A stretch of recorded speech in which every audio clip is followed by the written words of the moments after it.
Welcome to Chow Chow TV, an online weekly show interviewing the personalities behind Florida's food scene. On today's episode, we'll be featuring Micah Edelstein, menu guru of neMesis Urban Bistro.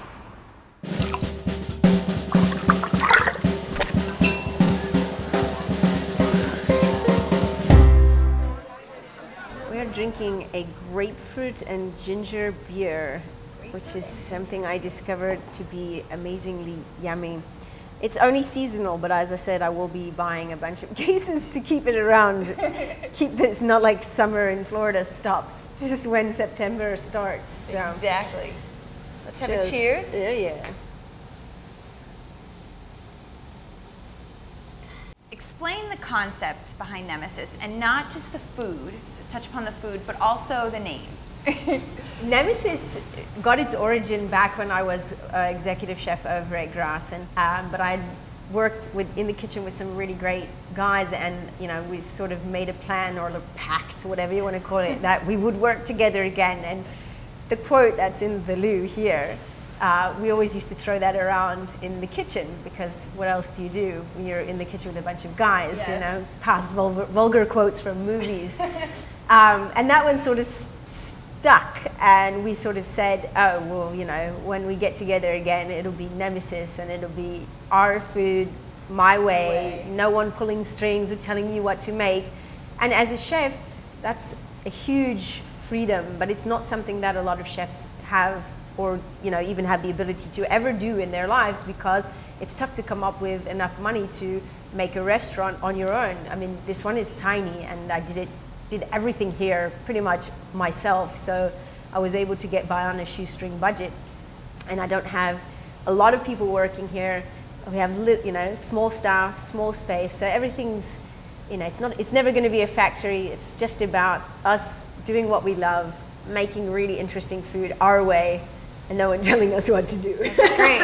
And that's what it should be. You know, it really gives you a chance to express yourself without anybody behind you. You know, as a cook, you are an artist, but you also, every nook and cranny in this place has a personal touch. You've got the umbrellas in the entrance, and my the umbrella keys. fetish. Yes, the keys, the ties. You even did some of the art on the wall. This is what happens when you're short on budget. You're big on creativity and, you know, trying to make something out of nothing. You know, the umbrellas, again, it just comes down to my little fetishes, the things that I like and I enjoy. And the whole idea is it's supposed to be sort of a whimsical space. Let's talk about your food.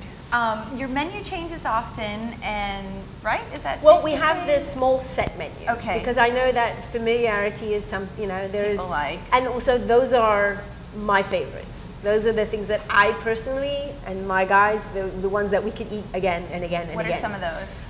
The duck pot stickers, the Tuscan sushi, the steak stack, you know, but just things that I love, you know, and that I have fallen in love with in the different places that I've lived and worked. So I'm trying to put them all on this one menu. So we picked the favorites to put on the set menu, but even on the set menu, things will change. Like the salad changes based on what I get from Seriously Organic.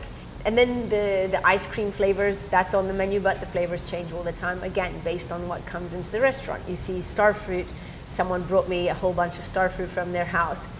Another guy who came here on Saturday night is bringing me avocados, because they don't know what to do with the excess. And I'm like, bring it in, we'll figure out something to do with it. Mango season, we were in heaven here. Everyone was bringing us mangoes. And I love it, because, you know, it was nothing better than to get stuff from someone's really, yard. Local ingredients, what's fresh. Now, sex or food, or both? How about sex and, yeah. Exactly. Last time we were here, you explained that sex was like, you took people on a journey, and I don't want to give too much away. No, it's describe it, because you did it perfectly. It's just because sex and eating are the two things that human beings do, the only two things really that involve all the senses, you know. And I always assimilate the two, because, you know, when the plate arrives, it's like when you first spot that guy or girl, you know, you see it. Is it attractive? You know, does it sort of call out to you, like when you see someone across the room? And then, you know, then as you get closer, you smell them. And everyone smells differently. And I have a very sensitive nose, maybe because it's big. I'm not sure. Thanks to my Jewish heritage for that one. Does it smell good or bad? Right. If it does smell good, well then, you know, you take that next step, you know, it's just like engaging someone in conversation. Then they open their mouth and you open your mouth and you put it inside. And then it's taste, but it's not just taste, it's texture, it's temperature, you know, it's all those little things. And every time you hit a different note on the tongue, a signal goes off in your brain. So the more signals that I can hit, the more activity the brain has, the more euphoric you feel. It's like me reaching inside and giving you a little tickle. Exactly. And so when I'm designing a dish, that's what I'm trying to think about. It's like getting inside of you and giving you that little tickle, you know? Like a food orgasm. Like a food orgasm, exactly. Like the bread pudding, people say, oh, you know, they're expecting one thing, but then once they put it in their mouths, they're finding, oh, wait a minute, this isn't sweet. I thought it was going to just be, you know, like really sicky sweet, but then they get the sort of the tang of the huckleberry, and then, you know, the pudding itself isn't very sweet, and then they'll get ginger, they'll get thyme, they get all these different notes, which they weren't even expecting, and so it's a surprise. Right. So it's like when your lover does that sort of, you know, move you weren't expecting, and you're like, whoa, hey now, what was that? But I like it, Do it again. You know, so that's why we do that. That's why I like to think of sex and food together. So Eric from El Carajo, we asked him if he had a question for you, and he wanted to know where the locals or the people in the business go after hours. Well, by the time I'm done, the only place I go is into my bathtub with lots of bubbles. Maybe it's because I'm old, I don't know. Honestly, I mean, late night stuff is very limited. The only place is Gigi's for late night food. I mean, close by, right, between me and home. Yeah. But honestly, it's me, a glass of beer at the end of the night with the guys. Thanks for a great service, and then into bed. Bowl of frozen yogurt when I get there.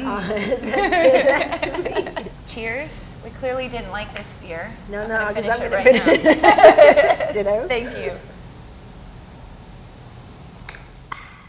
Very nice. Yes, very, very nice.